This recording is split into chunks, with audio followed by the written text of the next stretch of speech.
आज आपल्या केसनगावचा सुपुत्र युवा उद्योजक श्रीकांतदादा पाटोळे याचा अभिष्टचिंतन सोहळा वेगवेगळ्या कार्यक्रमांनी संपन्न होतोय। खरं तर सुरुवातीलाच त्याला अभिष्टचिंतन सोहळ्याच्या कोटी कोटी शुभेच्छा देतो। खरं तर दातृत्व भावना पाहिजे असेल तर श्रीकांतकडे पाहिल्यानंतर पाहायला मिळतं। गेली 5-7 वर्ष माझा संबंध आल्यानंतर पाहिजे दरवर्षी समाजाला काही ना काहीतरी देण्याची त्याची धडपड चालू असते। मग अगदी केंद्र शासनाच्या योजना असो, राज्याच्या योजना असो, मध्यंतरीच्या काळामध्ये रेशन धान्य वाटप कार्यक्रम थांबला होता, तो चालू व्हावा यासाठी त्यांनी इतका पाठपुरावा केला की एखाद्या पिसाटलेल्या माणसासारखा तो विचारायचा। शेवटी तो कार्यक्रम चालू झाल्यावर त्याला एक आनंद वाटला की बाबा मी काहीतरी करू शकलो।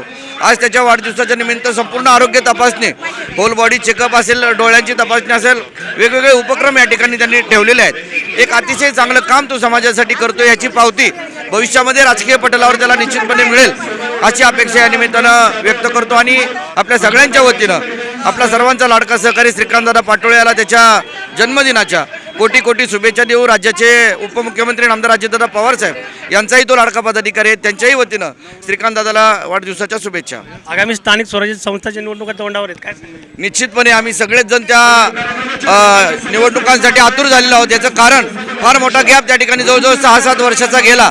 मी त्याला नेहमी सांगत असतो की ज्यावेळेस तुझ्या प्रवर्गाचं आरक्षण या मतदारसंघामध्ये, मग जिल्हा परिषद असेल, पंचायत समिती असेल, निश्चितपणे तुझ्या नावाची शिफारस सगळ्यांच्या पुढे राहून माझ्यासारखा कार्यकर्ता त्या ठिकाणी आमदार महोदय यांच्याकडे केल्याशिवाय राहणार नाही। कारण त्याला तिकीट देणं हे निश्चितपणे एका यशस्वी राजकीय कार्यकर्त्याची त्या ठिकाणी नोंद घेतल्याचं त्या ठिकाणी द्योतक ठरणार आहे। नवनवीन घडामोडी पाहण्यासाठी स्टार महाराष्ट्र न्यूजला सबस्क्राईब करा आणि ताज्या बातम्यांचे अपडेट मिळवण्यासाठी बेल आयकॉनला प्रेस करा आणि परिपूर्ण बातमीबरोबर रहा, इतरांपेक्षा एक पाऊल पुढे।